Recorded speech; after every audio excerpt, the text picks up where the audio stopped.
Bonjour à tous. Aujourd'hui, je voudrais vous parler du doute. J'imagine que plusieurs d'entre vous aimeraient ne jamais douter d'eux-mêmes. Ou en tout cas, ne pas douter pour les choses qu'ils désirent vraiment, dont ils pensent être capables, qu'ils doivent entreprendre, qu'ils pensent devoir entreprendre, qu'ils aimeraient entreprendre. Ce doute qui nous dirait, mais j'ai de l'assurance, je sais ce que je vaux, je sais ce que je veux, je sais comment l'obtenir, j'ai ça, ça, ça et ça à mettre en place, eh bien j'y vais, je n'attends pas, je ne m'arrête pas, je n'ai pas d'arrière-pensée à mon égard qui me disent tu n'es pas capable, tu ne vas pas y arriver, etc. Est-ce que vous aimeriez en savoir plus sur le doute et surtout comment sortir de ça? Eh bien c'est le propos de cette vidéo. Aujourd'hui, je voudrais vous révéler probablement des informations que vous ne connaissez pas. Et je ne dis pas ça juste pour l'effet d'annonce. Euh, on est nourri et on est mu, on est piloté par un ensemble d'apprentissages, la plupart du temps inconscients, qui sont ancrés profondément en nous. Mais on n'a pas simplement des programmes comme on aurait des programmes informatiques, comme on aurait un ordinateur, et c'est pas aussi simple que ça. Et puis de la même manière que dans un ordinateur, tous les programmes ne sont pas équivalents, tous les virus, toutes les choses qui empêchent votre ordinateur de bien fonctionner ben, ne sont pas les mêmes, de la même manière que dans le corps humain, on a toute une faune, toute une flore, et un florilège de choses qui existent. Eh bien, au niveau du psychisme, et on va parler là au sens général, on ne va pas rentrer dans spécifiquement où est-ce que ça se situe, on va dire le psychisme, la pensée, votre fonctionnement au niveau psychologique d'une manière globale. Eh bien, on a différentes sortes de programmes qui n'agissent pas tous pareil. Et on a des programmes qui sont fortement enracinés et implantés pour nous empêcher d'être dans la création. Ces programmes, on les appelle des implants, parce que c'est implanté, justement, c'est profondément raciné. Distracteurs, parce que ça nous distrait, ça amène notre attention à un endroit différent de là où notre énergie est requise pour pouvoir créer ce que l'on sait qui est possible. Et fondamentalement, ce que l'on veut, ce que l'on désire, ce vers quoi on veut aller.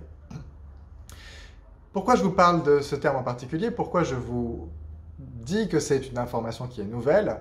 Parce que le fait de le traiter comme ça, de reconnaître que tout n'est pas égal, qu'il y a effectivement des programmes qui s'appellent des implants distracteurs, eh bien ça va mettre le focus, ça va mettre l'attention, et en l'occurrence il y en a un nombre déterminé, il y en a 24, ni plus ni moins.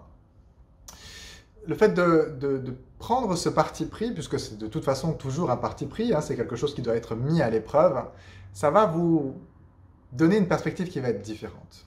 Donc, c'est pas moi qui ai inventé ces termes, c'est Gary Douglas, il nous en parle dans ce livre-là, qui s'appelle Vivre au-delà des distractions. C'est la description de 6 sous-ensembles de 4 implants à chaque fois, 6 familles d'implants distracteurs, qui ont tous pour but, mais de manière différente, de nous amener à regarder ailleurs que là où se trouve notre capacité à créer. Maintenant, qu'en est-il particulièrement de l'implant distracteur du doute?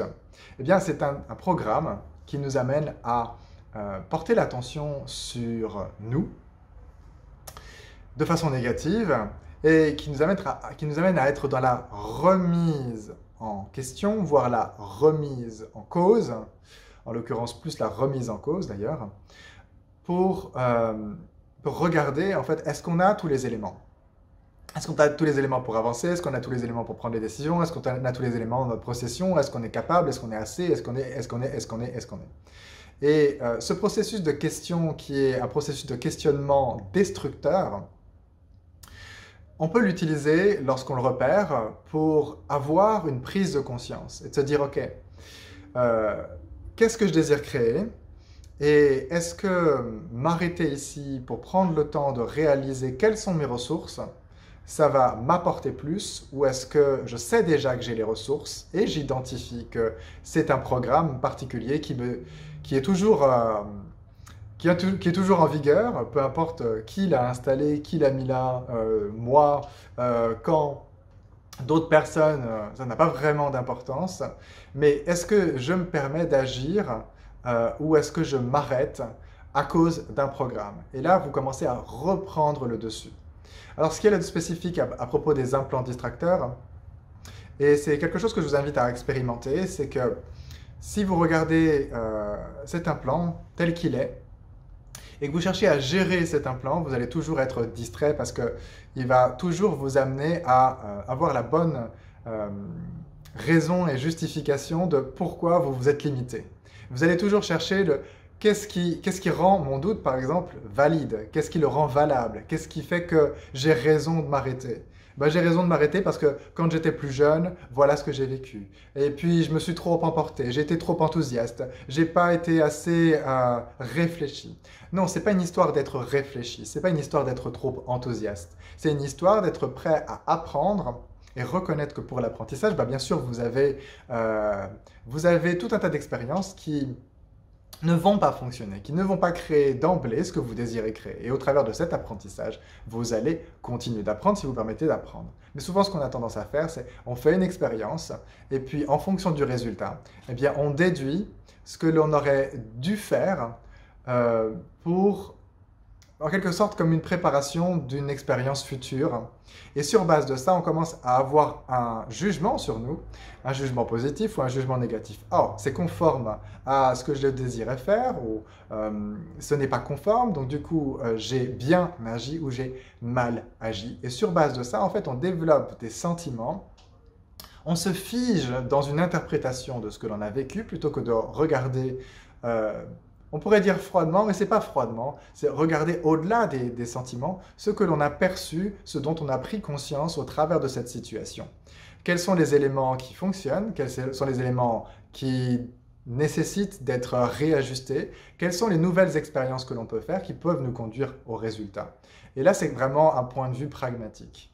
Donc, d'être alerté par le doute doit nous amener à une recherche de prise de conscience et une recherche d'information plutôt qu'une recherche de justification, de trouver quelle va être la raison de pourquoi on a échoué ou de pourquoi on pourrait se planter, mais plutôt d'identifier, d'avoir la conscience des éléments du futur dont on peut avoir je ne vais pas dire l'intuition parce que c'est trop, trop petit par rapport à tout ce dont on peut prendre en conscience, mais d'avoir un aperçu, de réaliser quel aperçu est-ce qu'on peut avoir du futur pour savoir dans quelle direction on désire aller.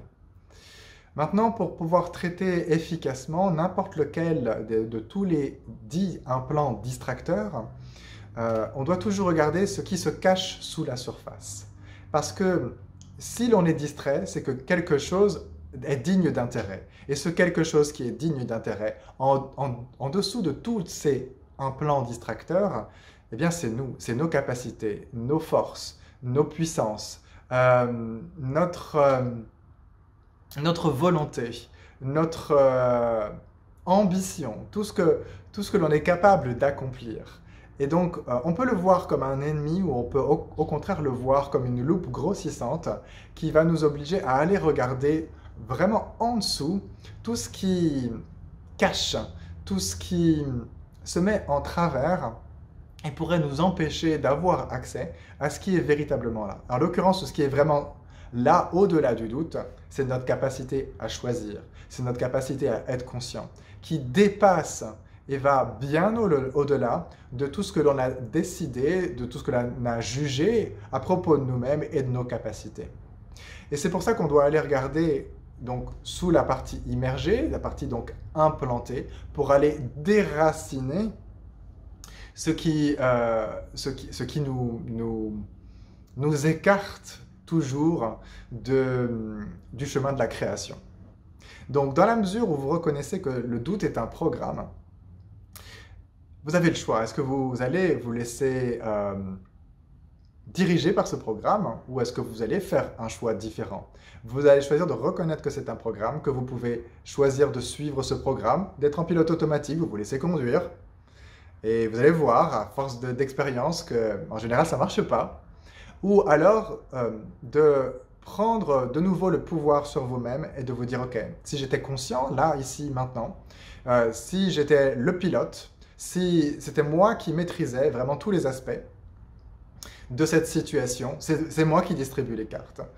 Tout ce que j'ai l'impression qu'on me dit que je n'ai pas le choix, tout ce par rapport à quoi on me dit que je n'ai pas le choix, partout où je vais dans cette impression, dans ce sentiment d'être en incapacité d'être moins courageux, d'être moins fort, d'être moins puissant, d'être moins capable, d'être moins que ce que je n'imagine être en capacité d'être, eh bien, est-ce que c'est vrai, est-ce que c'est réel? Et surtout, est-ce que je vais laisser prendre le dessus à ce sentiment, cette sensation, cette impression dans mon choix, dans mes décisions et dans ce que je désire créer? Et dès le moment où vous reprenez cette position de choix, eh bien, vous redevenez le pilote. Ça peut demander des efforts, et pour vous aider par rapport à ça, en l'occurrence dans le livre que je vous donne, on vous propose une méthode spécifique. C'est une méthode qui, pour moi, a vraiment fait ses preuves, qui est très facile d'accès. Hein. C'est pas pour vous vendre le bouquin, c'est pas non plus pour vous vendre spécifiquement les programmes que je vais faire par rapport à ça. Mais si c'est quelque chose que vous avez envie d'approfondir, commencez déjà par les clés de cette vidéo, et si vous voulez aller encore plus loin, encore plus vite, avoir plus de précision et de conscience par rapport à ces 24 sous-programmes de destruction, ces 24 autosaboteurs, ces 24 génies malins qui sont là, qui sont tapis au coin de l'ombre, qui vous connaissent mieux que vous et qui sont là pour vous mettre des bâtons dans les roues, eh bien, quelle opportunité est-ce que vous pouvez tirer de ces 24 déclencheurs spécifiques pour avoir plus de conscience, récupérer votre capacité à agir, vous remettre au devant de la scène, avoir une meilleure maîtrise du processus de création dans tout ce que vous désirez créer. Quel que soit l'aspect dans votre vie où vous voulez appliquer quelque chose, vous voulez avancer vraiment vite et vraiment de façon dynamique et ne plus être embarrassé par tout un tas de mémoires et de programmes qui sont absolument obsolètes. Voilà, restez au courant. Si cette vidéo vous a plu, bien, je vous invite à la partager, à la liker, à commenter pour pouvoir les voir davantage, pour pouvoir être tenu au courant.